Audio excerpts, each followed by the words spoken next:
Mr. Harshpan, thank you so much for joining in on CNN News 18. Uh, we speak at extremely tumultuous times, especially when India's neighborhood is witnessing such upheaval. What's your assessment of the situation in Nepal? It's no longer just about a Gen Z protest, as it has been nicknamed, because it seems to be now heading into a wider movement where the anger is not just about the clampdown on big tech or freedom of speech and expression, it's also anger against the political elite. Yeah, thank you for having me. And I think what started off primarily as a very tailored movement or tailored protest against the banning of certain apps certainly had deeper roots than perhaps anyone realized. Not even the government they realized that the resentment perhaps was so deep and so willing to bubble up to the surface that suddenly with the with hardly any architecture, infrastructure, people came on the streets, and almost within 48 hours, the government had to go. Uh, I think this is a reflection of perhaps the tumult that we face on a day-to-day basis everywhere, because there is a certain anger against all establishments everywhere, given that aspirations are not being met, and perhaps not being met fast enough for a lot of the youth.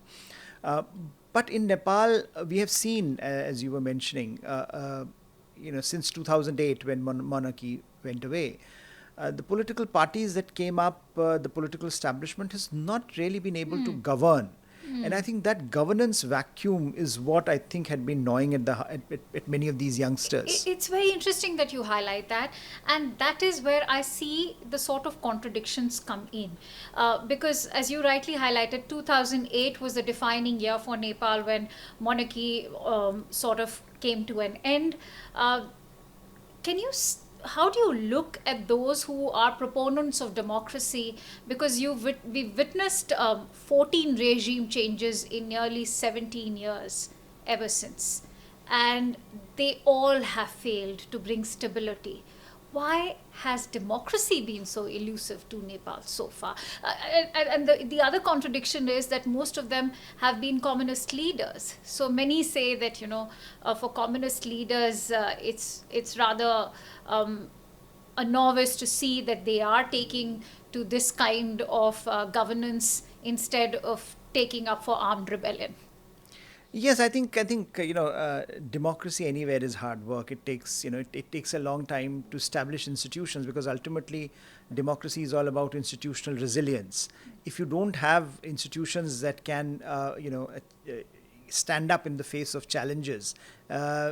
India's, we had emergency being imposed on us, but then our political system came back with a bang by removing the individual who had imposed emergency. So, in a sense, the systems, have to be resilient enough, and I think in some ways, Nepalese political parties have done grave injustice both to the cause of democracy and to the aspirations of ordinary Nepalese. Because when monarchy had gone away, there was this great desire that now we will see the rise of genuine democracy, people's participation, and the expectations perhaps have not been met. And that meant that the disillusionment has set in, and we no longer live in times where you have enough space where you can gradually move towards that end. If institutions are not delivering, we live in the age of Gen Z and tech, which allows you to see what is happening in other parts of the world. So I think that expectation management and the gap between expectations and delivery has been quite wide in Nepal.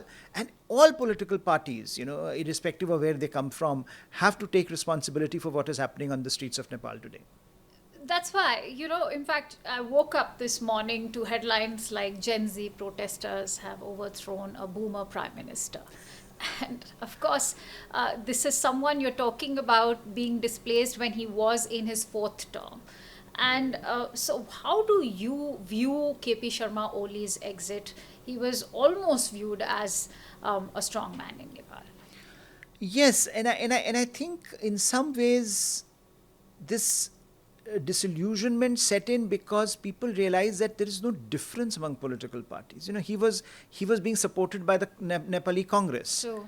which were two different opposite ends of the spectrum. Now, if you don't have ideological clarity, if you don't believe in anything, the only thing you believe in is being in power, then I think that annoys people, that angers people, and especially when no delivery is happening to them. Youth unemployment high, economy not doing well, only relying on remittances. I mean, this is an economy that is basically that has no future. But the political parties, and what you touched upon earlier, this whole idea of nepotism, corruption in the system, I think that ultimately became the last straw on the camel's back. That now people realize that we have given chance to everyone.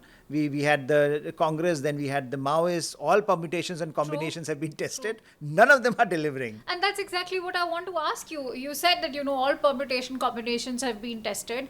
So, proponents of democracy, as I have been speaking to several journalists in Nepal, are saying that no, it doesn't mean that we are warming up to the idea of welcoming monarchy again. Rather, we stick to democracy. And my question is that what we have witnessed in these last 14 regimes in the 17 years, isn't that a testament to how democracy has so-called, rather ironically, royally failed in Nepal?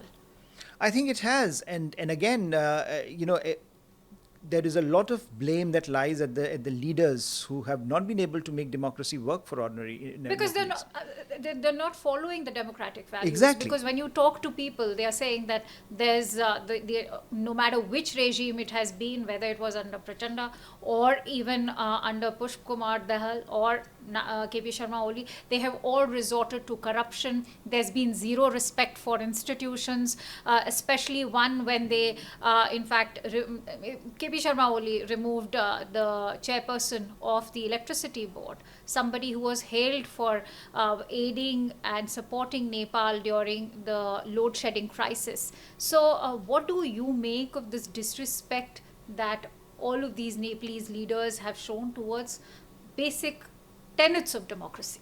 See, democracy is not only holding elections every few years. True. So it's, if the fundamental definition of democracy is of the people, by the people, for the people, then where are the people here?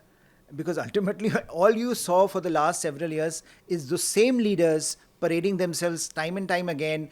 Sometimes they will become bitter enemies. Sometimes they'll come together to form a government. Then their children would be benefiting from that. So, in a sense, where were the Nepalese, ordinary Nepalese, in the political process? And I think the more they felt left out, and the more they felt that the elites, political elites, and their progeny are gaining from the system, gaming the system, in fact.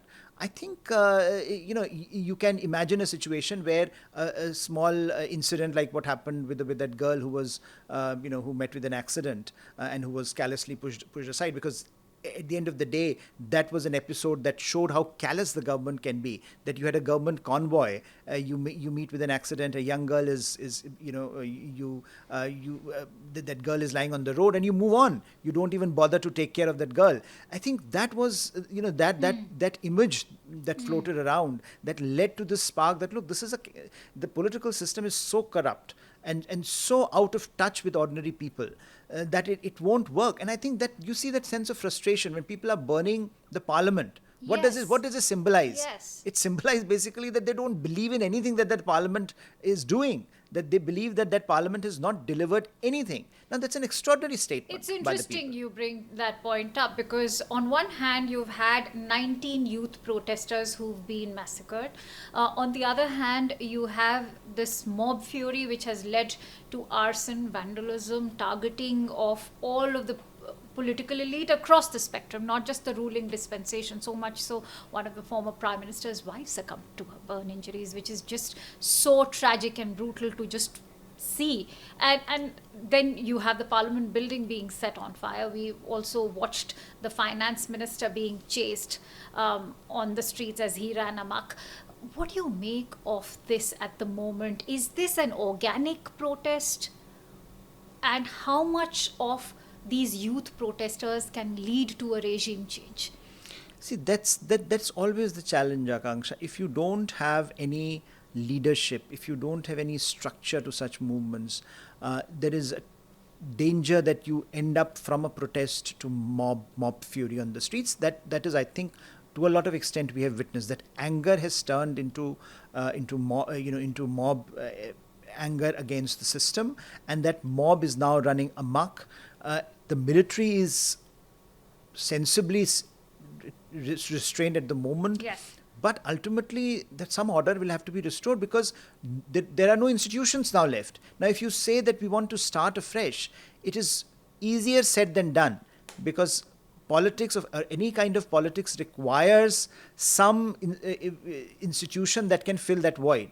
And I think there is a danger that if some of the political parties, for example, do not come up with fresh faces, they do not come up with newer faces and start building a bottom-up exercise, that void will be filled by all kinds of elements, who may not have the best of interests at heart, but who will use this void to their advantage. Do you see the same playbook playing out like the one we witnessed in Bangladesh? How do you assess the parallels being drawn between Bangladesh's protests, which we had seen slightly over a year ago in August of 2024, versus now in Nepal?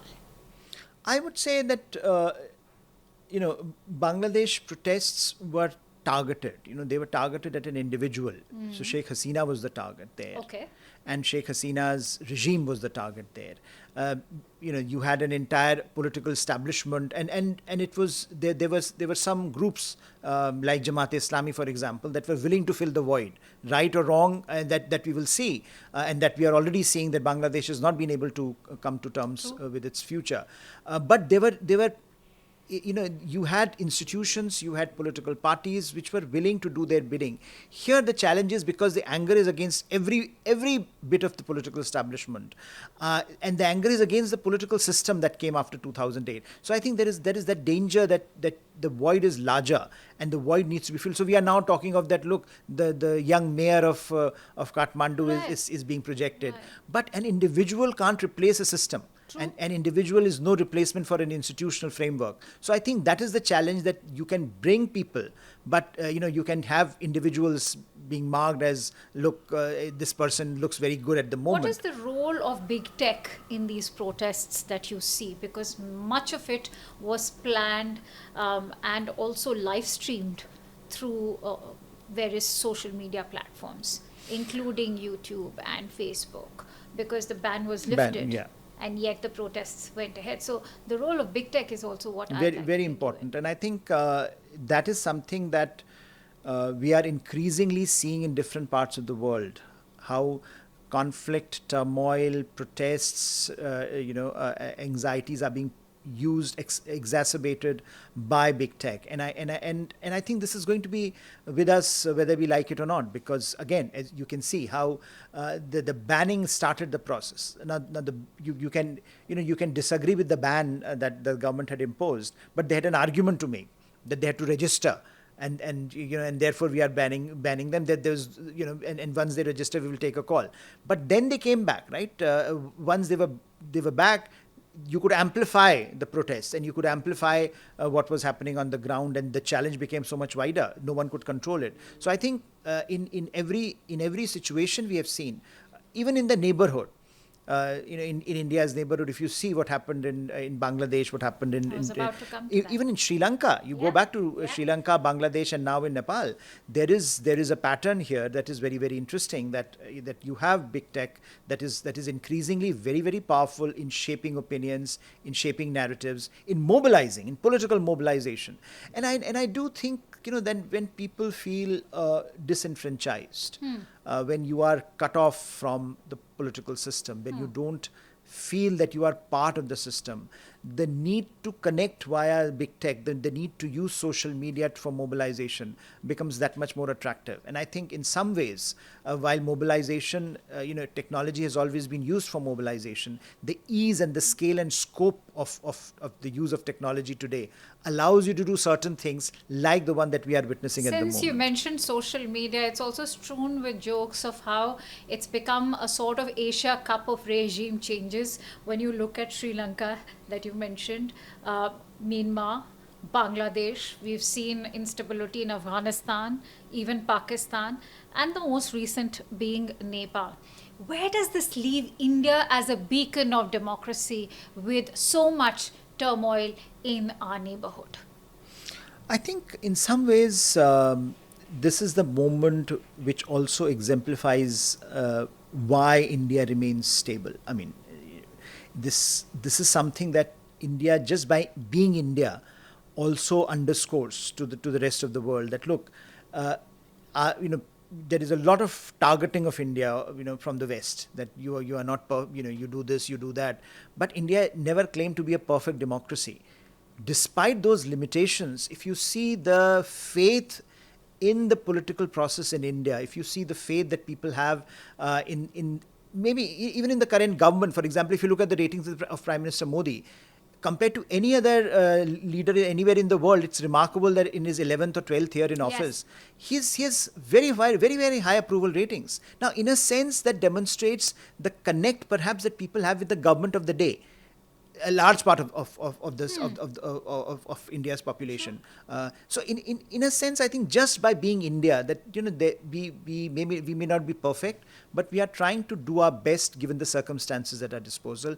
That makes us an exemplar, which is quite unique in the rest of the world. Because of course, you're on the other side, you have China, right? They have a different True. model of. True. No one is when you have these protests and in Bangladesh, in Sri Lanka, in Nepal now, no one is taking their cue from China in a sense that look, we want to go China's way. They want more democracy, better political systems, better political management, but not an authoritarian capitalism like China. So in a sense, this is also a moment for India to underscore that India, by being an open democracy, still can continue to inspire people. And I think in some ways, uh, understanding the sentiment of our neighbors becomes even more important. That what perhaps is driving some of these movements, what is perhaps driving some of these some of the youth that is increasingly disillusioned with the political establishment that they face in their own countries. How will this impact India's own economic interests in Nepal? And not just economic, even strategic interests, given that the border has been a major point of concern for India, given the cross border criminal activities like smuggling. At the same time, India is Nepal's largest trading partner. We are responsible for 35% of their own foreign remittances. So how do you look at this kind of upheaval impacting India's own economic interests in Nepal? I think this is, I mean, very serious, obviously for obvious reasons, and a stable periphery for India is the most important ingredient in India's own economic transformation. So as we witness greater instability in the neighborhood, that should be a cause for concern, and I'm sure it is a cause for concern. Nepal amongst our neighbors is also very special, right? When you say roti beti ka rishta, it has a certain Absolutely. connotation. It's also part of our neighborhood Yes. first policy. So it is strikingly different. There is the open border with Nepal means that it is almost one seamless entity, and that has created problems in the past, but that also generates opportunity. So when you have a challenge like this, where there is a void in Nepal, it means that a lot of changes, a lot of policy regimes that you have put in place also become redundant. So now it is India's responsibility to ensure that the border remains peaceful, because on the other side you don't have any interlocutor. On the other side you only have you have army, and you have army which is very busy doing internal consolidation. So I think it in a way it raises the bar for India along the border, but also in terms of how you deal with a lot of the movement that will happen between the borders. It's an open border. People will come now because of the challenge that they are facing. And then, of course, how do you deal if tomorrow you have a political leader from Nepal who wants to come to India at this point in time, like we have Sheikh Hasina? Sheikh Hasina. That's a very interesting point you make. And I want to just end with India's approach at the moment right now is a wait and watch approach. Prime Minister chaired a CCS meet yesterday as well.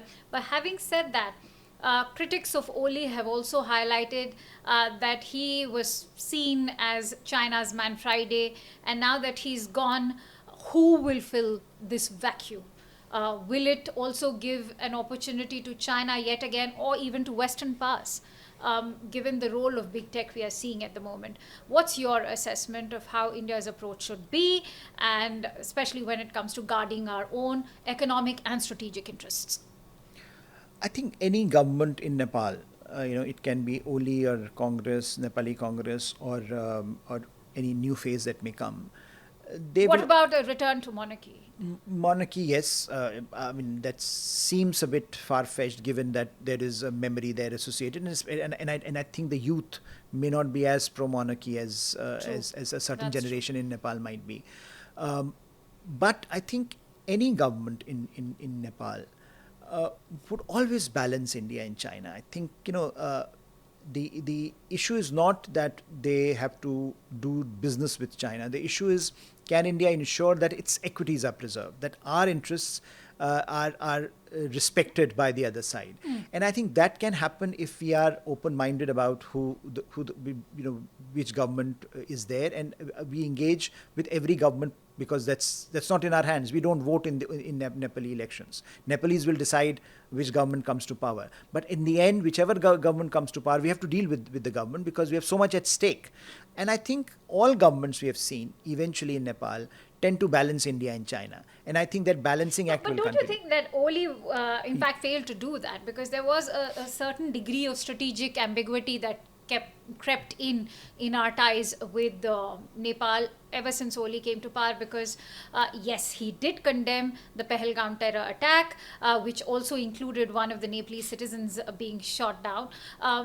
At the same time, they, around the time of Operation Sindoor, they also hosted a Pakistani delegation as far as Nepal is concerned. So that was rather surprising or shocking, to say the least. This, when they condemned terrorism that was being sponsored by Pakistan. So this kind of strategic ambiguity also in Oli's previous regime, that was 2020, he came out with a map which showed Indian territories as part of Nepal. So what do you make of Oli's exit for India? I think Oli certainly had been given his background, and given how when he was not in power, he was a very very strong anti-India voice in Nepal. And given his background as a Maoist leader, certainly as a Yes. communist leader, there has been his engagement with China was much more substantive than, say, his engagement with India, and he was very vocal about his anti-India stand. But there was a marked difference when he came to government. Once he joined the government, I agree with you that there was a lot of issues on which India was troubled, but gradually, eventually, he realized that he has to balance the two, and he started doing that balancing act, because there's frankly no way out. You can't really have an openly hostile relationship with India and think that you will get a lot of the things that you want to do for your own people. So you have to balance India and China in some ways. He was slightly more tilted towards China. Some would say in the past, Nepal has had governments that were slightly more tilted towards India. But on balance, I think both have to be engaged with, because they are both economic powers, neighbors, big powers. I do think that India's neighborhood requires India to be always alert, but it also requires India to draw certain red lines, which in some cases we have started drawing, and in some cases we'll have to continue to draw that. Look, these are the issues All right. which are non-negotiable when it comes to India's relationship with our neighbors. But neighborhood is always going to be contentious, and it's a very difficult terrain to navigate given the challenges that You we can face. choose your allies, but not your neighbors. And we will continue to see Absolutely, this and we leave instability. it at that. The days ahead are going to be extremely pivotal. May peace and prosperity return to Nepal. It impacts us also, as India is one of the important, crucial, big neighbors to Nepal, and Nepal happens to be part of our neighborhood policy. It was a pleasure speaking to you, Mr. Pant. Thank you so much for giving us your precious time. Thank you.